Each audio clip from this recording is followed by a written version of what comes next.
Okay, ladies and gentlemen, welcome back to the channel. And as you can tell from the look of the water garden, we have been in a heat wave and this thing is low. So I'm going to show you exactly how I do a water top off.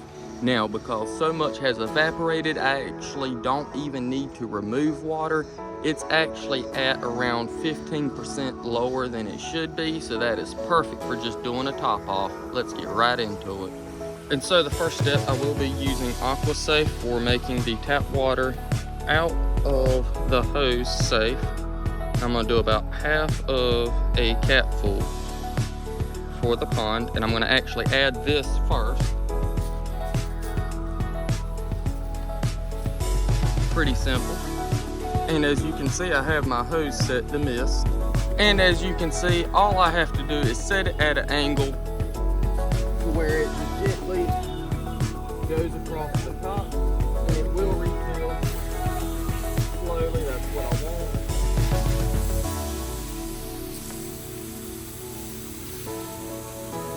I don't want to just stick it down there on full blast into the water, because that can stir up things too much and disturb the flow of both the plants and the wildlife. Now, the bees aren't exactly happy about this, but they'll be fine, no big deal. Now, while that's filling up, I'm gonna come to the goldfish pond, and with our Tetra Easy Start, we are essentially going to be doing the same thing. We're going to add half a cap, and then wait for our hose to be done pumping in the other pond.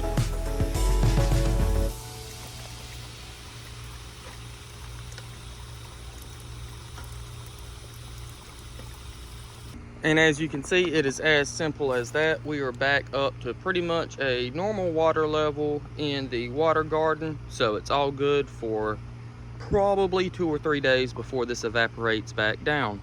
Now, before I add water here, I'm going to show you guys exactly how I clean the filter box. Okay, so as you can see, this thing is caked up pretty bad with some gum and some gunk, mostly algae. So first step, we're just going to give it a little spray off. No big deal here. I don't believe that's going to get much off. So what I'm going to have to do is actually take this thing apart. And so it just unclips on the sides, and this top piece comes off just like that. And all we have to do now is just give it a little spray off, make sure that none of the pieces or none of the holes are clogged up. Okay, and so just like that, our top piece is good. And now all we have to do is do the same thing with this top right here. I'm going to spray it off and I'll be right back. Okay, so the main purpose isn't to get it all off, it's just to get the holes unclogged, because this algae actually provides additional filtration for nitrates for the pond. Now, while these sponges get clogged and backed up pretty quick, all I have to do is just give it a little squeeze and it'll be good to go to add back in. I don't want to thoroughly wash this out, for the simple fact that a lot of our beneficial bacteria is actually stored in here. So I essentially just want to get big particles of gunk out and the rest remain. I don't want to damage this bacteria colony too much. Okay, so there we have it. And now our next step is just to remove excess waste from the box itself. Nasty water there, that is wild. Okay, so now all we're gonna do is add our pads back in, put our top back on, make sure it's snapped really secure, otherwise the goldfish will actually get up in that box. I've seen them do it before. And we put our top back on, and we place it back into the pond. Make sure none of our fish are under where I'm placing it.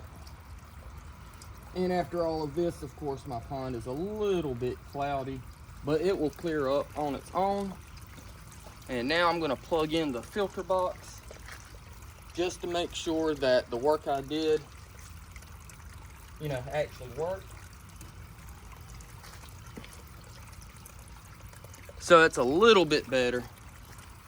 I'm probably going to add something to clear up gunk. But yeah, this will sort itself out and end up working out well for us. So yeah, this is how I do pond maintenance on all of my ponds. All I need to do now is just add a little bit of water in here. Make sure we're on mist, and we'll be good to go. Like, subscribe, stay fishy.